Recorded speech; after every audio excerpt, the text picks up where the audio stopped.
à penser, offrir un cadre comme celui-ci pour que nous puissions passer en revue l'actualité comme je viens tout à l'heure de l'évoquer. L'actualité, c'est vrai, nous allons la commenter ensemble avec mes invités qui sont là. Je vais peut-être les présenter un après l'autre, mais vous devez, sans ignorer, le savoir que nous n'avons qu'une seule république qui s'appelle la République démocratique du Congo. Nous l'avons héritée de nos aïeux et il faudrait, nous aussi à notre tour, quand nous allons la laisser à notre progéniture, qu'elle vienne la trouver comme elle nous a été léguée par nos aïeux. C'est-à-dire, ça c'est un devoir à l'endroit pratiquement de tout Congolais qui se sent épris par cette bonne conscience de pouvoir lutter et mener justement un bon combat afin que ces Congos soient préservés dans toutes ces limites frontalières avec nos voisins. Mesdames, Messieurs, c'est l'essentiel. Mesdames, Messieurs, comme je l'ai dit, de tout ce dont on va devoir échanger ensemble avec vous, avec mes invités qui ont quand même accepté de répondre à mon invitation.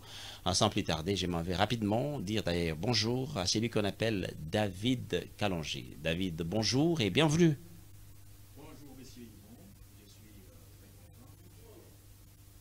Oui, prenez les micros. Bon, vous pouvez faire aussi à tour de rôle les micros, oui. Merci de m'avoir invité sur ce plateau. J'ai saisi l'opportunité pour me présenter parce qu'assez souvent, on me présente toujours comme étant un politique indépendant. Mais je voudrais bien vous dire que je suis véritablement patriote. C'est-à-dire, oui, il y a raison. Et je me présente comme étant défenseur de la patrie. Donc, ma logique et ma défense, et puis que j'ai toujours fait en tout cas les interventions, c'est de rechercher beaucoup plus la grandeur de la République en sortant du contexte de intérêts tout à fait partisans. Donc, je crois qu'aujourd'hui, il est bon que ceux qui vont nous suivre qu'ils comprennent que ma grande préoccupation a toujours, même dans chaque analyse, je place d'abord l'intérêt suprême de la nation en dehors des intérêts partisans, des partis politiques, des intérêts ou quoi que ce soit. Mais dans la foulée, quand par exemple je constate qu'il y en a qui s'annoncent comme de véritables, qui recherchent beaucoup plus la grandeur de la patrie, je m'allie à eux et je les soutiens. Voilà la grande vérité. Merci beaucoup. Bonjour.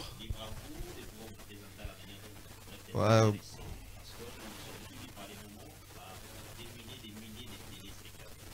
Oui, moi c'est Eli Mugalou. Je suis secrétaire fédéral chargé de la communication de Lukunga, du parti cher à l'honorable sénateur Matata Pogno. Et je suis citoyen congolais. Alors c'est pour ma première... Je suis citoyen congolais conformément à la constitution congolaise. Et du coup, je suis très flatté d'être invité aujourd'hui parce que c'est ma première fois. Alors, je souhaite une très bonne condition d'écoute à tous nos téléspectateurs. Merci beaucoup, c'est gentil. On poursuit. Allez, on va dire bonjour à Patrick Tshibangou. Oui, bonjour, monsieur Kanda.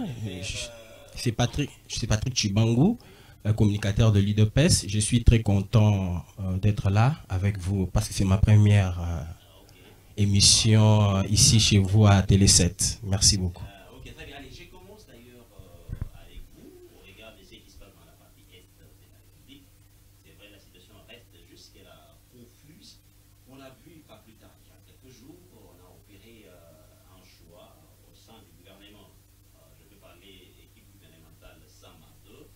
On a vu quand même des visages qui sont faits de rentrer au sein de ces gouvernements. Est-ce que la population d'aujourd'hui peut espérer voir que les choses soient conjuguées autrement pour preuve, on a dit quand même la mise en place au sein de la police nationale. Est-ce qu'on peut espérer que non, les lignes commencent déjà à bouger?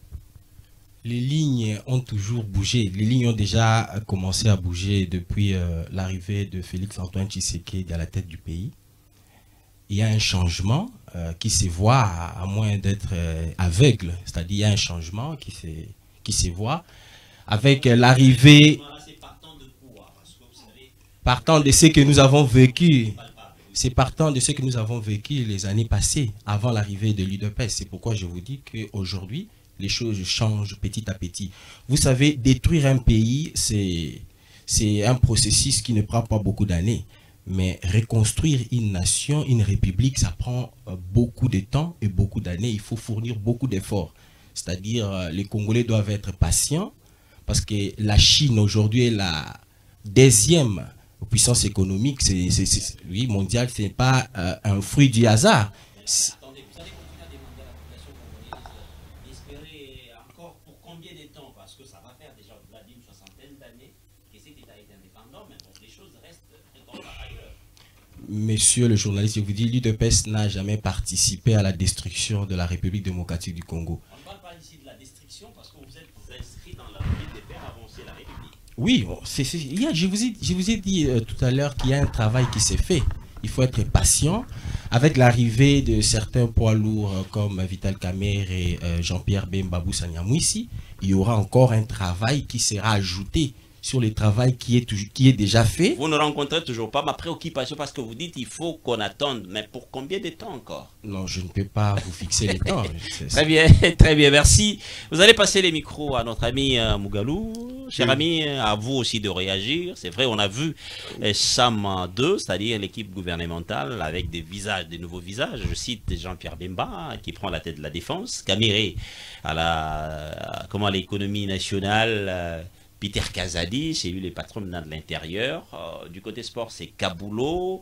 Intégration régionale, Mboussa Nyamouissi. Est-ce qu'on peut déjà espérer que les choses ne seront pas forcément comme par les passés et qu'on va voir autrement les choses? Et surtout que, bon, c'est vrai, pas plus tard qu'il y a 24 heures qu'on a assisté à une mise en place opérée au sein de la police nationale congolaise. Merci. Alors, je suis quand même sidéré de constater que mon co-débatteur, il parle des lignes qui bougent. Mais je ne sais pas, lorsque le président Félix Tshisekedi est arrivé au pouvoir, Bunagana a été encore un territoire congolais. Mais aujourd'hui, les lignes bougent, bien sûr. Mais Bunagana reste toujours un territoire congolais. Parce qu'aujourd'hui, au moment où on est en train de parler, les drapeaux qui flottent à Bunagana, ce sont des drapeaux ougandais. C'est pour la première fois de l'histoire qu'un Congolais qu'on dit soi-disant des pères et des mères, qui est à la tête du pays après 37 ans de lutte, mais au finish, on voit les drapeaux des Bunagana flotter et on interdit nos FARDC, de pouvoir s'approcher. On a vu d'ailleurs les porte-paroles du M23 en train de s'embrasser avec les chefs d'état-major et les généraux de l'Ouganda. Et pour revenir peut-être à votre question par rapport aux mises en place qui se sont faites, il faut noter déjà que Jean-Pierre Bemba, qui est l'actuel ministre de la Défense, oui, est un ancien rebelle qui a été parrainé par un certain Museveni. Museveni dont je viens de vous dire aujourd'hui que l'Ouganda est en train de prendre les contrôles de notre sol. Nous sommes interdits. En parlant des Congolais, je parle de nos FARDC. Et aujourd'hui, une personne qui a été parrainé, on l'appelle, c'est une relation de père au fils. Il est aujourd'hui aux commandes de notre défense. Pensez-vous qu'on n'est pas en train de planter les décors pour la balkanisation? Ce sont des questions. Vous êtes sans ignorer aussi qu'en politique, il n'y a pas question d'amis, moins encore d'ennemis, c'est autour d'intérêts. Et en parlant d'intérêts, les intérêts qui poursuivent malheureusement l'Union sacrée, ce ne sont pas les intérêts qui entrent en harmonie avec la population. Aujourd'hui, on a appelé à la mangeoire M. Vital Kamerhe, qui était au chômage. Est-ce qu'on l'a appelé au mangeoire ou bien on l'a appelé pour résoudre une question et surtout vous savez, aujourd'hui, lorsque vous regardez la composition du gouvernement, cette composition ne répond pas aux vrais problèmes du Congo. Ça répond aux questions politiques. En fait, on vous a placé Bemba là-bas à la défense pour résoudre cette question de l'insécurité dans l'Est. On vous place Kamerhe à l'économie pour regarder comment est-ce qu'on peut jouer à l'équilibre social. Vous avez Peter Kazadi, c'est lui qui patronne maintenant l'intérieur pour qu'on arrive à conjuguer beaucoup d'efforts et mater pratiquement comment on appelle cette insécurité urbaine qui reprend un peu la forme, qui reprend un peu les corps. Là, il s'agit du phénomène Koulouna. En parlant des Kabulo est là, au regard un peu de ce qui se passe dans ces domaines des sports. On espère quand même que non, les choses peuvent également s'y bouger. En parlant de Peter Kazadi, quelle est la compétence qui a fait en sorte qu'on puisse les placer tant que ministre de l'Intérieur?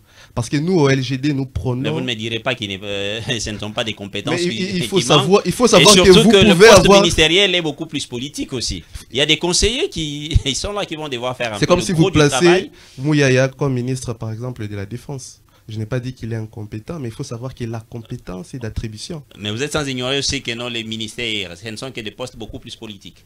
Voilà pourquoi j'ai dit le gros que du travail les est vrais, plus les vrais fourni au sein, problèmes au niveau du Congo, des conseillers. Les vrais problèmes du Congo, les déshydratats de la population n'a pas été sur la table lors de la récomposition du gouvernement Sama. C'était plutôt des enjeux politiques et rien que politique. Est-ce que déjà avec cette mise en place, comme nous l'avons dit, n'est-il pas un fruit au regard de cette nomination qu'on a opérée au sein du gouvernement Sama Lukonde? Vous dites? Par rapport à cette mise en place au sein de la police, est-ce que ce n'est pas déjà une réponse au regard de cette mise en place, au regard de certaines nominations opérées au sein du gouvernement Sama Lukonde? Nous avons vu par exemple les généraux Kassongo, à qui je dois beaucoup de respect, mais honnêtement parlant, il a échoué lamentablement étant que comment on appelle, chef de la police dans la ville de Kinshasa. Et moi je pense que dans un pays qui prône la compétence, c'est quelqu'un qu'on devait mettre des côtés et chercher d'autres compétences pour le mettre dans la police. Donc je pense qu'aujourd'hui, l'architecture de la gouvernance de Félix Tshisekedi n'est pas basée sur la compétence. Nous, au LGD, nous parlons un seul langage, c'est la compétence. On n'a pas des tribus, on n'a pas des pères et des mères, nous parlons compétence. C'est ça l'LGD. Très bien, merci. David Kalonji, dans vos temps d'antenne également, vous avez quelle réaction quant à ce, sur la même question dont j'ai eu à poser à vos codédateurs? Le nez du problème aujourd'hui, c'est qu'il faut d'abord rechercher l'unité nationale, la cohésion nationale. C'est un fait. Et aujourd'hui, quand nous voyons ces gouvernements, il y a là à se représenter deux choses. La réponse à la communauté internationale, dans leur comportement alambiqueux, ils vont à gauche, ils reviennent. Ils ont donné toute une série de batteries liées aux conditions pour permettre à ce que la démocratie ventile avec le leadership de Félix pendant son mandat. Entre autres, c'était faire la purge, il fallait se débarrasser de ce dont on appelle le militaire, le véritable voleur dans l'appareil de l'État. Je crois qu'il a fini par répondre à cette question et le gouvernement qui est mis sur place, c'est un gouvernement des compromissions. Je le dis bien, pourquoi? Parce que répondre à la communauté internationale, c'est cette formule-là, mais en même temps, c'est aussi une formule qui représente la cohésion nationale. Quelle que soit les divisions, mais par conséquent, la nation, on l'a remise au point, en recherchant beaucoup plus la fibre patriotique. L'affaire des accords, parce que j'ai appris que Bunagana,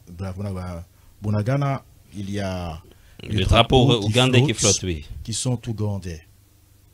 Mais l'affaire des accords, ça a commencé avec quel régime? Ne nous valons pas la face.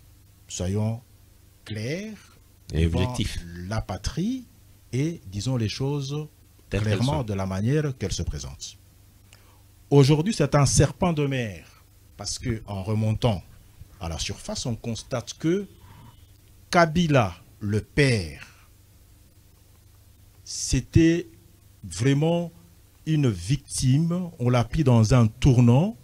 Il n'avait que les sentiments patriotiques qu'il a voulu exprimer à l'extérieur, qu'il voulait à tout prix aller sauver son pays. Mais, par conséquent, tous les charognards, le petit voleur de la République, regroupés de l'autre côté, l'ont mis auparavant, en parlant des accords de Lemera, une histoire qui n'existe pas, un serpent de mer. Et qu'en réalité, c'était les voleurs qui entraient dans la République et qui trouvaient un peuple réuni dans une conception de rechercher à partir d'un point. C'est quel point?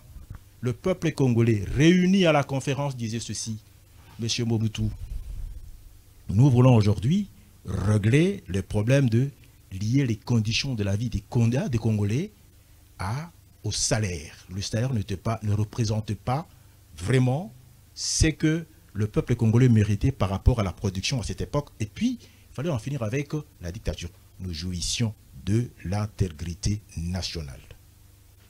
Eh bien, les aventuriers qui sont venus derrière, et parmi eux, il y avait un certain Kabila qui, lui, était le véritable exécutant des accords que nous connaissons aujourd'hui.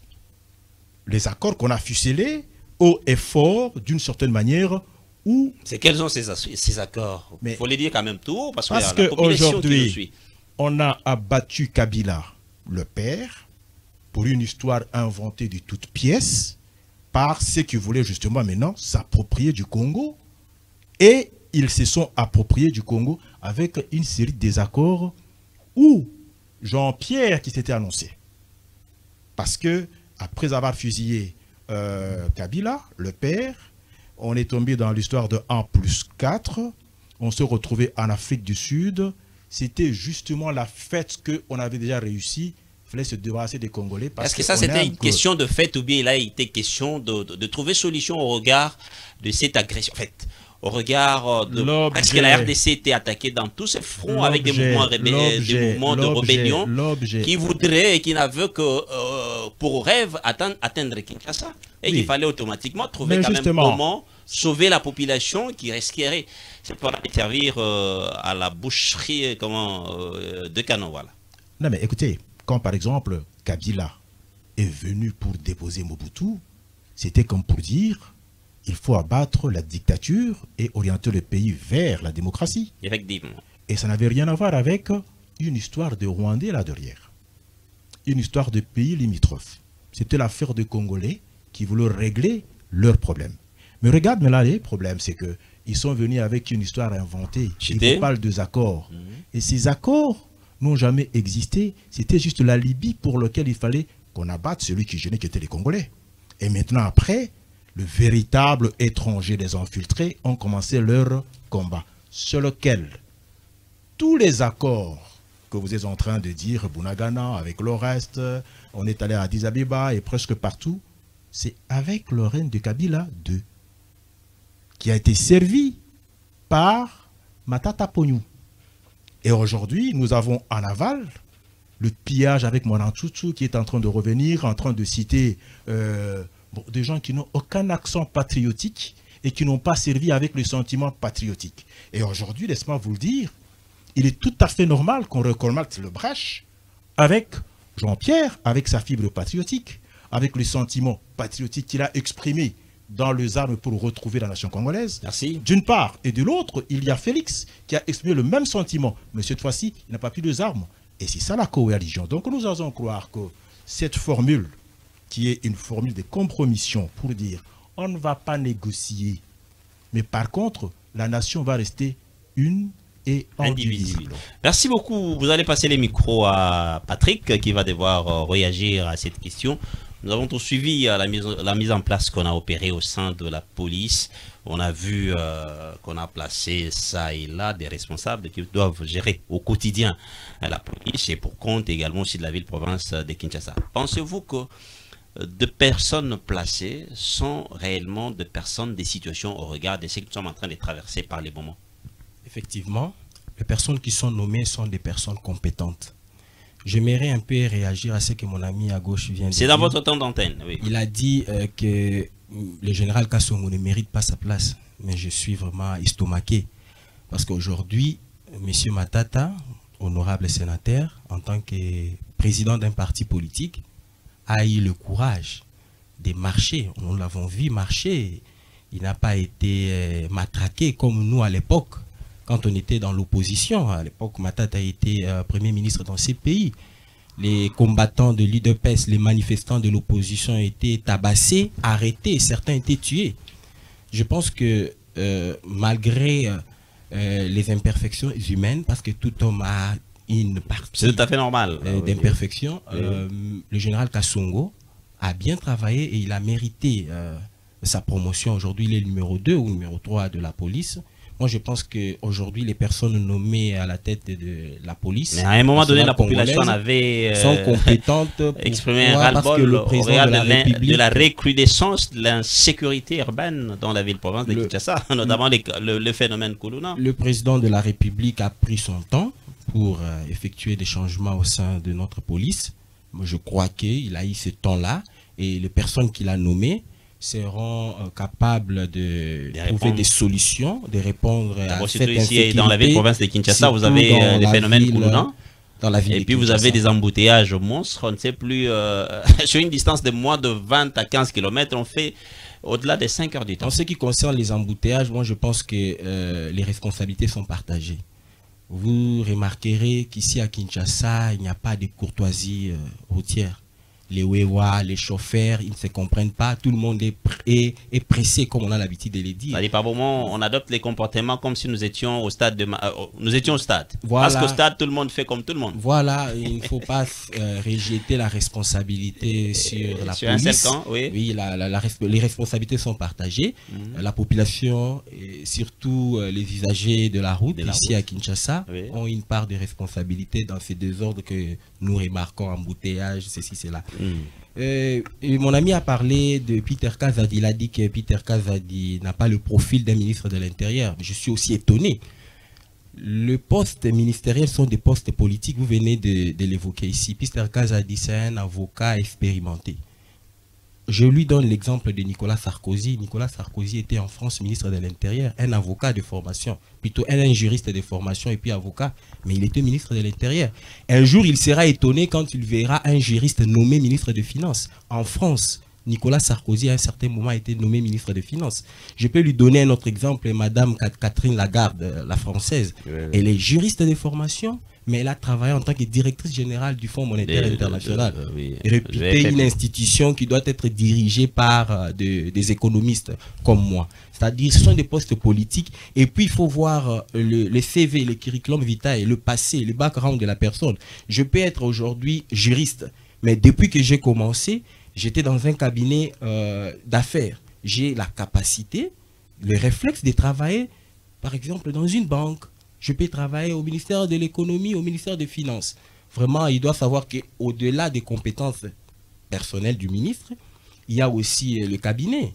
Le ministre se fera entourer. Mais également, il a un cabinet où il y a plein de conseillers, des personnes, des spécialistes du domaine. Mais au-delà de sa formation d'avocat, il a aussi d'autres formations. Parce qu'aujourd'hui, quand vous gardez votre diplôme d'université, vraiment, vous êtes un peu analphabète. Mais par moment aussi, ça fait du bien quand on doit avoir aussi un œil beaucoup plus perspicace dans un domaine donné, parce qu'on peut se faire piper. Les avocats, les juristes sont mieux placés pour diriger le ministère de l'Intérieur. Ça, c'est à mon humble avis, les juristes sont mieux placés. Quelqu'un qui a fini en Sciences Po, quelqu'un qui a fini en économie, en droit, peut avoir la capacité, même en sociologie, peut avoir la capacité, anthropologie aussi, peut avoir la capacité de diriger ce ministère. Quand on est à l'université, c'est un monde d'univers, on vous forme. Bon, question seulement de développer. Par rapport à l'information du drapeau ougandais à Bunagana, je pense que je dois vérifier l'information. Je ne peux pas refuser l'information qu'il nous a livrée, je dois la vérifier. Bon, c'est vrai, mais moi, là, je pense que l'Ouganda et les autres pays sont ici dans le cadre de l'EAC. C'est l'Ouganda qui est là-bas dans le cadre du contrôle. Voilà, ils sont là dans le cadre de l'EAC. Ce sont des zones tampons. Ce sont des zones tampons. C'est ce qui a été convenu à Nairobi. C'est tout à fait normal. Mais ça ne veut pas dire que Bunagana est un territoire ougandais. Bunagana est bel et bien inter-congolaise. Merci beaucoup.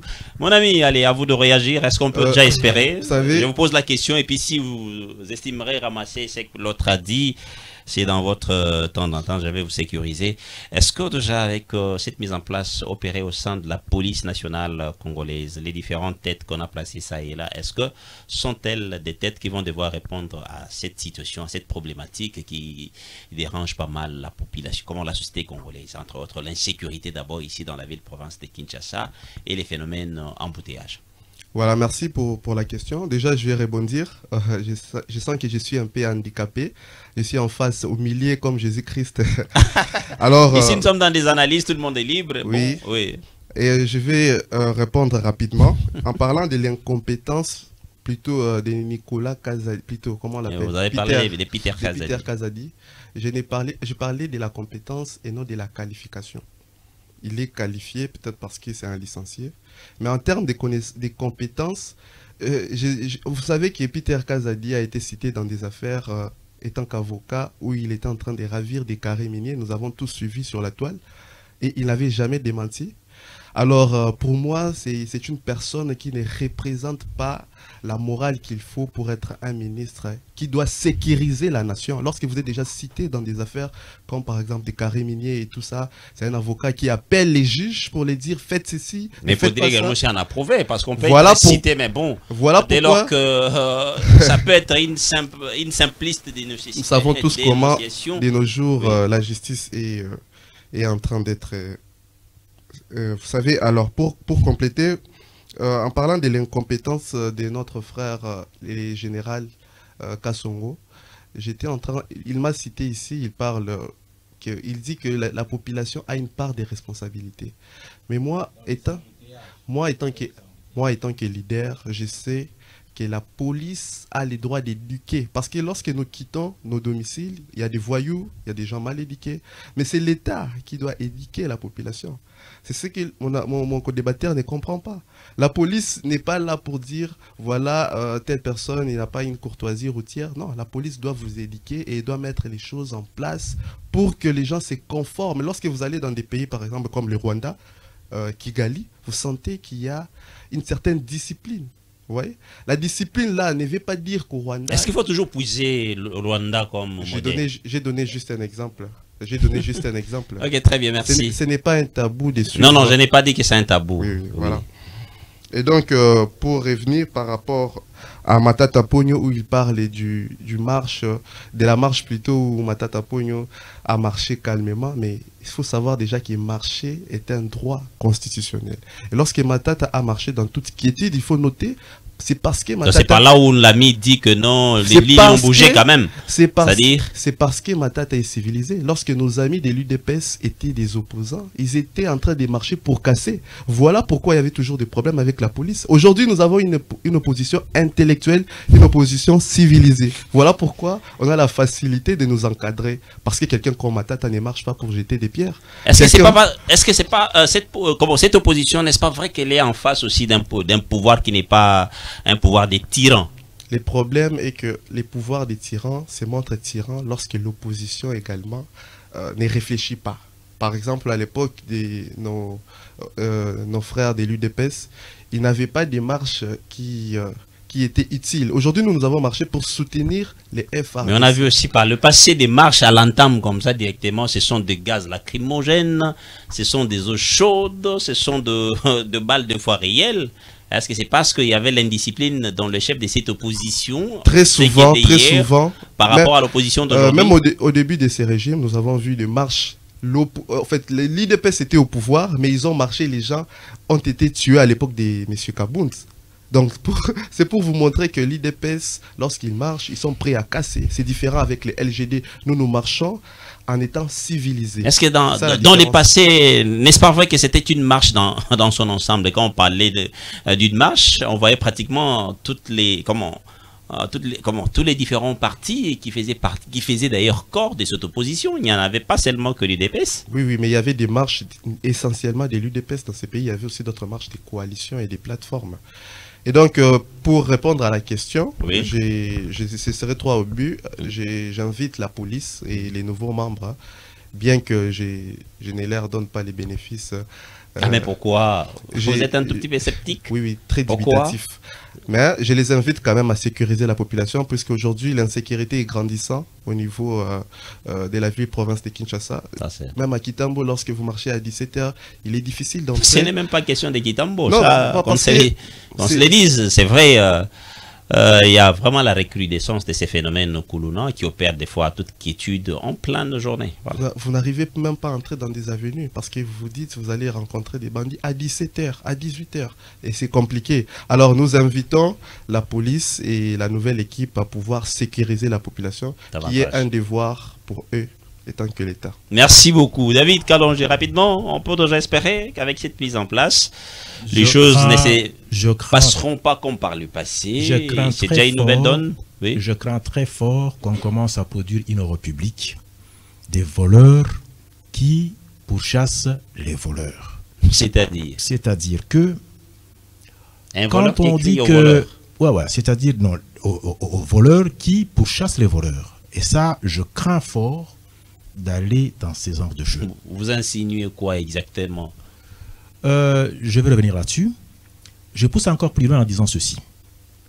Moi, je ne veux plus ces débats et me mêler dans un débat où les gens sont dans la crise de croire au mythe, le mythe de diplôme. Il serait mieux justement qu'on sorte de là et qu'on mette le pied sur terre.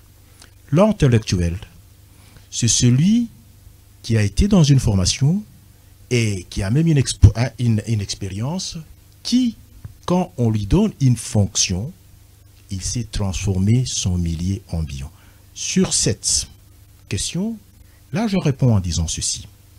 Qu'il s'agisse de le ministre de l'Intérieur qu'on a cité tout à l'heure ici, avec Matata Pognon, mais une fonction d'État, quand vous êtes un Congolais, on vous appelle à agir pour élever la nation, vous avez le droit aussi de rendre à cette nation.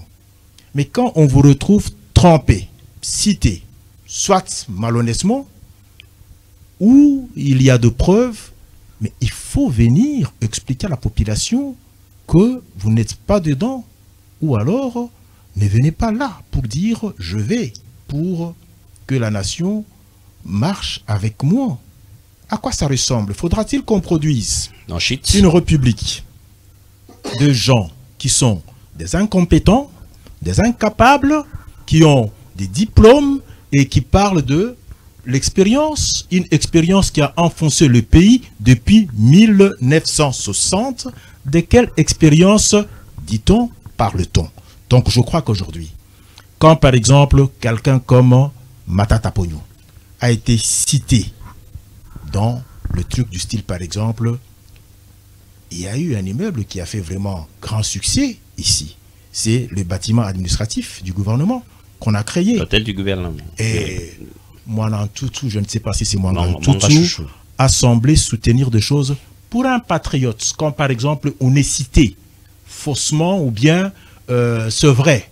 Mais quand on a assumé des fonctions, comme par exemple être un premier ministre, la première des choses, c'est les sentiments patriotiques qui vous obligent de venir rendre compte, parler à la nation que je n'en sais rien ou j'en sais quelque chose. Parce que ça touche à la réputation, même, non seulement du gouvernement, mais de la patrie. Il se tait. Et quand on dit, par exemple, qu'il a marché, mais avant que le régime de... Et vous aurez qu'il fasse quoi? Qu'il vienne réagir quant à ce? Pourquoi tu refuses qu'il le fasse parce qu'on l'a cité? Mais déjà, c'est connu depuis toujours que le gouvernement, comment l'hôtel des villes, c'est l'État congolais qui a eu à financer. Moana Toutou soutient que c'est son bâtiment et puis celui qui a financé, que c'est son affaire à lui. Mais c'est également aussi qu'on apporte des preuves, parce que c'est vrai, on peut... Parce que tu le dis, on ne va pas laisser la population dans le brouhaha. Il y a une personne qui a été citée, ou bien qui a été Premier ministre. Oui. Les sentiments patriotiques obligent. Je rends compte à la nation congolaise. Peut-être il les fera au moment important. Oui. Mais la sensibilité patriotique, c'est à la minute près qu'on réagit. C'est très important ça. Alors, ce genre de patriotes, nous disons, ça suffit. On n'en veut plus. Je pousse plus loin encore aujourd'hui. Si le ministre de l'Intérieur, l'actuel, il a été cité parce qu'il est de l'UDPS, à un certain moment donné, il faut lever le voile. C'est important. Nous voulons construire un pays avec des gens qui sont tout à fait intègres. Cette république, dans la probité morale et irréprochable, qui échouent et qui reviennent en lieu et place de bien d'autres qui ont des documents, des diplômes comme eux, non, nous disons non, il faut qu'ils partent. Merci. Vous allez passer les micros à mon ami, même lui peut reprendre, c'est pas un problème. Je vous pose cette question. La loi Tchani, une menace à l'unité nationale ou à l'intégrité du territoire? Vous avez quelle réaction? Là, ça fait couler déjà encre et salive. Oui, je vais répondre à la question, mais j'aimerais quand même rebondir puisque... C'est dans votre temps d'antenne, moi je ne dire qu'il est temps de parlant, chacun de vous. vous savez, je n'aime pas vivre dans la république des fake news. Parce que lorsqu'on parle de Moana Chouchou, il n'a jamais dit ça. C'était un tweet venant de Facebook. C'est un fake news qui porte la cravate rouge, si je peux dire. Alors, la République, quand on parle de l'hôtel du gouvernement, hein, Oui. l'hôtel du gouvernement qui a été construit par Mwanga Chouchou, si c'est Mwanga Chouchou, alors je vais vous dire simplement de demander au ministre des Finances, Nicolas Kazadi, où est-ce qu'il paye l'argent de l'État. Parce que si c'est un immeuble de Mwanga Chouchou, normalement, étant qu'argentier de la République, il doit payer mensuellement débourser de l'argent et en c'était faveur du propriétaire et c'était des choses qui allaient déjà sortir. Alors, vous allez comprendre que c'est une république de fake news. Les sénateurs Matata ne peuvent pas sortir à tout moment pour dire que voilà, telle fake news ne me concerne pas. Puisque chaque jour sur la toile, lorsque vous allez, on parle de Matata. Voilà, il a fait ceci, il a vendu le fleuve. Matata Pogno était premier ministre ou ministre des Finances à l'époque des 6 communes. Donc par là, vous allez comprendre. Mais ça au moins c'est du vrai. Il a été ministre. Il n'a pas été ministre puisqu'il n'a pas été ministre puisque nous sommes en train d'éclairer la lanterne. Parce qu'à l'époque où les contrats... n'a pas été ministre. À l'époque où les contrats a été signés, c'était en 2008 précisément, au mois de septembre. Les contrats remontent depuis 2008. C'est vrai, c'est pas ça même d'ailleurs le sujet du débat, mais du moins les contrats remontent depuis 2008 et les contrats même l'a trouvé. Comment lui est venu. Il était DG au moment où on a signé ces contrats et donc vous ne pouvez. Il était DG à la BCECO. Oui, il était déjà à la BCECO en 2008. Mais dans la République des fake news de l'UDPS, on lui a dit qu'il était ministre des Finances en 2008. Pourquoi on s'accroche toujours à l'IDPS? Est-ce que c'est une question de l'IDPS ou bien c'est tout le monde qui parle? Nous voyons souvent des communicateurs de l'UDPS qui viennent avec des fake news. Si vous vous en tenez aux communicateurs. Voilà pourquoi je vais revenir peut-être à la question parce que j'espère que j'ai éclairé la lanterne. La lanterne, très bien, merci. Et là, je reviens à la question pour parler de la loi Tchani, la loi dite Tchani. Cette proposition de loi, moi, je pense que c'est une menace à la République puisque je conçois mal quelqu'un comme Azarias Rouberoy, qui est Munyamulenge des pères et des mères. Nous avons vu à Londres, le président Félix Tshisekedi a dit clairement que Banyamulenge Baza, ba Congolais. Alors, cette loi voudrait... Est-ce que c'était pas une façon de dire que c'est à vous de nous prouver réellement si vous êtes des Congolais? Ça, c'est vous qui parlez à la place du président. Moi, je suis en train de dire... C'était un langage métaphore. Nous sommes journalistes, nous avons tout suivi aussi. Il avait dit, Banyamulenge, Bazaba Congo. Il ne dira jamais que les Sud-Africains sont des Congolais. Je ne pense pas. Alors, en disant que Banyamulenge, Bazaba Congolais, c'est-à-dire qu'ils pensent qu'ils sont Congolais. Et tant que Munyamulenge des pères et des mères, quelqu'un comme Rouberoy, selon la loi Tchani, il a les droits de postuler comme président de la République. Mais on va refuser peut-être à ma fille, qui est né avec une femme brazzavilloise. Mais cette proposition est impersonnelle. Et je pense aujourd'hui. Il n'y a pas de visée. Au moins, peut-être qu'on arrive à coller ça aux individus. La loi est sociologique. Il faut noter que cette loi-là, déjà, ça facilite par exemple les gens comme les Rouberoy d'être éligibles. Et vous en tenez pourquoi à Rouberoy? Non, mais lorsque cette loi-là a été créée, chaque loi a un esprit. Lorsque cette loi-là a été créée, c'est parce qu'on pense qu'on doit protéger la nation. Et les Congolais dans l'ensemble pensent que les Banyamulenge ne sont pas des Congolais. Parce qu'ils parlent les Kinyarwanda. Non, non. Mais oui, non, non. Je comprends les gens de l'UDPS qui traitent Kagame et leurs frères. Mais nous, les Congolais, nous pensons clairement que les Banyamulenge ne sont pas des Congolais. D'autant plus qu'ils parlent les Kinyarwanda. Il n'y a pas une langue au Congo il n'y a pas une ethnie au Congo qui parle les Kinyarwanda. Les Babangubangu parlent les Kibangubangu. Les Rega parlent les Kirega. Mais les Banyamulenge parlent les Kinyarwanda. Mais le président l'a précisé. Et aujourd'hui, moi, je pense que cette loi-là va menacer certains Congolais qui sont nés ici comme des gens comme Mamadou Ndala. En quoi est-ce que Noël Tchani est-il plus Congolais que Mamadou Ndala? Mais cette proposition, c'est-à-dire, partant de l'idée de l'initiateur de cette proposition, il n'a pas dit que c'est pas au Congolais. C'est-à-dire, il y a certains postes rogaliens auxquels il faut ipso facto ne peuvent gérer à ce niveau-là que des Congolais de père et de mère. En quoi cela doit en principe déranger? Parce qu'on n'a pas exclu tout le monde, mais au moins, même quand nous devons nous référer à la Bible, comment il y a eu 12 tribus d'Israël, mais il n'y avait que la seule tribu des Lévites qui avait droit à, qui avait droit au sacerdoce. Mais cela ne voudrait pas dire que les autres ne faisaient pas partie. Vous savez qu'il y a l'amalgame avec Noël Tchani et que il nous brandit un verset de la Bible et après il soutient la thèse de la Constitution américaine qui dit voilà telle personne qui est née sur le sol américain, nous aussi nous devons avoir. Non, aux États-Unis, une personne, même s'il n'est pas des pères et des mères, du moment où il est né sur le sol américain, il est éligible à la candidature présidentielle. Mais à la différence de celui qui a dirigé la Californie, là, c'est quoi? C'est Arnold Schwarzenegger. Mais c'est un sujet de comment? Il est né, je crois, en Autriche, oui, mais il a eu quand même à gérer l'État de la Californie. Mais ça, c'est là, en fait, au regard de la Constitution américaine, et voilà, il n'a pas droit d'accéder juste. Ce que j'ai apprécié, vous avez dit au regard de la Constitution américaine. Mais voilà, ici, au regard de la Constitution congolaise, tous les Congolais ont droit, du moment où ils ont un parent congolais, à être éligibles à toutes les fonctions de souveraineté. Alors, moi, je pense que c'est une mauvaise blague qui peut brûler les pays. Vous savez, ce que Daniel Safou disait autrefois, ce n'est pas à prendre à la légère.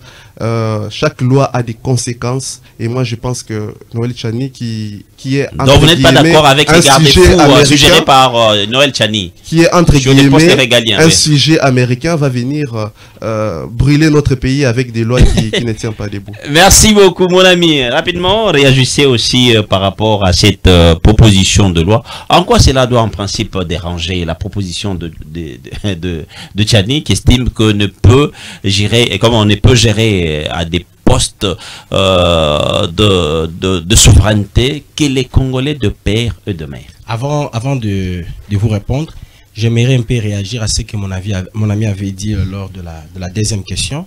Il a parlé de l'État, il a dit que c'est l'État qui doit éduquer la population. Oui, c'est vrai. L'État doit éduquer la population. L'éducation que l'État donne à sa population passe par les médias. On voit des communiqués et plusieurs publicités demandant à la population congolaise à respecter le code de la route. Oui. Mais au-delà de l'éducation que donne l'État, les églises, les écoles, mais aussi nos familles d'où nous venons, ont aussi une part de responsabilité pour donner l'éducation. Moi, je ne pense pas, je ne crois pas que cette responsabilité incombe seulement à l'État congolais. Allez, rapidement, en ce qui concerne la loi Tchani, oui. Vous savez, mon parti, l'UDPS, a lutté pendant plus de 35 ans pour l'instauration de l'état de droit et la démocratie en République démocratique du Congo. Et l'état de droit, la démocratie suppose aussi la liberté de penser, la liberté d'opinion. Monsieur Noël Tchani est un citoyen congolais, il a le droit de réfléchir à haute voix, de faire aussi des propositions en tant que Congolais. De faire des propositions en tant que Congolais. Moi, je pense qu'on doit laisser le temps aux parlementaires. Les parlementaires doivent débattre, discuter, et puis à la fin, à la fin des débats qu'il y aura au niveau de l'Assemblée nationale, moi, je pense que je pourrais mettre mes commentaires. Merci. Allez, David, on termine rapidement avec vous. Oui, rapidement, j'ai eu comme l'impression qu'on a posé la question sur la loi Tchani qui fait couler en cristalline. Non. Moi, je prends les cas par exemple aujourd'hui, qu'il s'agisse par exemple, écoutez, moi je me dis que cette loi, elle vaut la peine. Elle vaut la peine, mais il faut lui adjoindre un élément. Donc, quelque part, nous recherchons beaucoup plus. Et le rapprochement, là par où il faut passer, c'est être de père et de mère. Mais, le Congolais, c'est les Congolais d'esprit. Et tout ce ton qu'on est en train de nous citer ici, laissez-moi vous le dire. Je prends quelqu'un comme par exemple Jean-Pierre Mbemba. Oh là là, on termine. Attendez, je prends quelqu'un comme Jean-Pierre Mbemba, mais il est vraiment congolais, on ne discute pas là-dessus. Mais quand vous prenez Rouberois, vous sentez que les gens réagissent. C'est dans l'esprit, a-t-il servi la nation congolaise? Est-ce qu'il ne porte que la nation congolaise ou non? Donc, ce qui est d'important, c'est un Congolais d'esprit. Mais, ce qui est les garde-fous, c'est être de père et de mère. Voilà, mesdames, messieurs, c'est la fin de cette émission. Merci à vous, David Kalonji, pour avoir participé à cette émission. Merci à vous, mon ami Eli Mugalou, de LGD, parti chez Ramata Tampogno. Merci également à notre ami de l'UDPS, Patrick Chibango. Sinon, le plaisir a été celui de passer ces petits moments ensemble avec vous. Mesdames, messieurs, retrouvons-nous prochainement dans un nouveau numéro. On vous dit au revoir.